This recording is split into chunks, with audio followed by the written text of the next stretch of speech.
So hello guys आज के इस वीडियो में हम लोग बात करने वाले हैं एक स्पेशल टाइप ऑफ कंक्रीट के बारे में जो कि होता है SCC यानी कि सेल्फ कॉम्पैक्टिंग कंक्रीट। जैसे कि नाम से ही पता चल पा रहा है, ये एक स्पेशल टाइप ऑफ कंक्रीट है जो अपने खुद का वेट से फ्लो करके फॉर्म वर्क और रेनफोर्समेंट के बीच में जाके कम्प्लीटली फिल हो जाता है। इसके अंदर कोई भी वाइब्रेशन यानी कॉम्पैक्शन की जरूरत नहीं पड़ती। कॉम्पैक्टिंग कंक्रीट का 3 मेनली प्रॉपर्टीज होता है। सबसे पहला प्रॉपर्टीज होता है कि वो हाईली फ्लोएबिलिटी होता है, यानी कि कंक्रीट इजीली स्प्रेड हो जाता है। और दूसरा उसका प्रॉपर्टीज ये है कि पासिंग यानी कि सेल्फ कॉम्पैक्टिंग कंक्रीट रेनफोर्समेंट के बीच से इजीली पास हो। और उसका तीसरा प्रॉपर्टीज ये है कि वो सेग्रीगेशन रेजिस्टेंस होता है, यानी सीमेंट पेस्ट और एग्रीगेट को वो अलग नहीं होने देता है, सीमेंट पेस्ट और एग्रीगेट को बांध के रखता है। सो गाइस, अगर हम लोग बात करें सेल्फ कॉम्पैक्टिंग कंक्रीट बनाने के लिए हम लोग कौन कौन से मटेरियल को यूज करते हैं, तो सबसे पहले हमारा आता है सीमेंट, फिर आता है फाइन एग्रीगेट, कोर्स एग्रीगेट।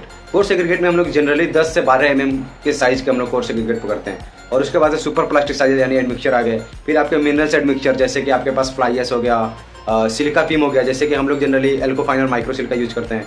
और उसके बाद से GGBS आ गया। ये सब चीज़ें हम लोग यूज करते हैं सेल्फ कॉम्पैक्टिंग कंक्रीट बनाने के लिए। सो गाइस, जनरली जो सेल्फ कॉम्पैक्टिंग कंक्रीट होता है इसका यूज हम लोग हेवली रेनफोर्समेंट स्ट्रक्चर में करते हैं। कॉम्प्लेक्स फॉर्म वर्क है वहाँ पे यूज करते हैं। ब्रिजेज हो गए आपके, उधर यूज होता है।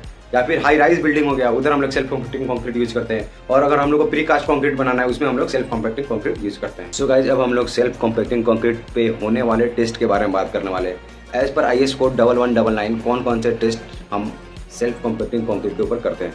सो गाइस, सबसे पहले जो टेस्ट होता है वो स्लम्प फ्लो टेस्ट होता है, यानी कंक्रीट की फ्लोएबिलिटी यानी उसकी फिलिंग एबिलिटी क्या है उसको हम लोग टेस्ट करते हैं। दूसरा जो टेस्ट हमारे पास आता है वो V फनेल टेस्ट आता है, कंक्रीट की विस्कोसिटी और वो फ्लो टाइम को चेक करते हैं। तीसरा जो टेस्ट हमारे पास आता है वो L box test. L box test में हम लोग कंक्रीट की पासिंग एबिलिटी चेक करते हैं, यानी रेनफोर्समेंट के बीच से कंक्रीट कैसे पास होता है वो हम लोग चेक करते हैं। मेनली ये 3 जो टेस्ट होता है वो बहुत जरूरी होता है गाइज। और भी बहुत सारे टेस्ट है जैसे कि U बॉक्स टेस्ट में हम लोग दोनों चीज पता करते हैं, फिलिंग एबिलिटी और पासिंग एबिलिटी। तो गाइज, आज के इस वीडियो में इतना ही।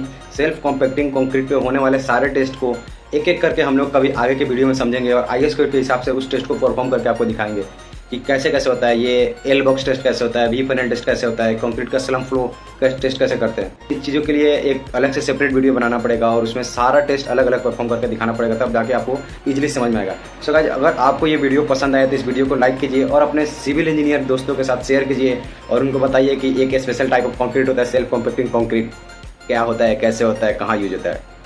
Thank you guys for watching this video.